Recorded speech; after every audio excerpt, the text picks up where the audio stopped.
This is Flintlock, The Siege of Dawn. I've finished the game, and so I can tell you it's fine. Graphically, it looks quite nice, and I do like the setting. It gives off a sort of a late 18th, early 19th century vibe. The story is serviceable.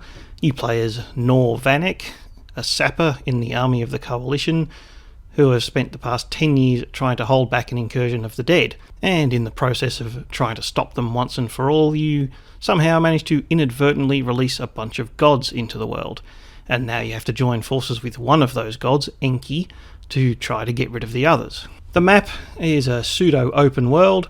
It's just open enough to be worth the time to explore, but not so open as to be a mix of tedium and emptiness. As an example, finding special shrines is the only way to increase your max health, so it can be worth going off the beaten path every now and then. Unfortunately, the traversal of the world is marred by some temperamental platforming. As often as not, the game just flat out fails to register you grabbing the ledge, leading to, at best, frustrating redos, and at worst, plummeting to your death. The combat is mostly good.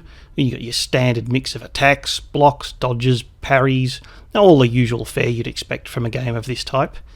Enemies also have unblockable red attacks, and the tutorial specifically tells you that the best way to deal with these attacks is to interrupt them with your pistol. However, the pistol only has a limited number of shots, so you won't always be able to do this. You can recover pistol shots by attacking. Every 4 hits gives you back 1 shot.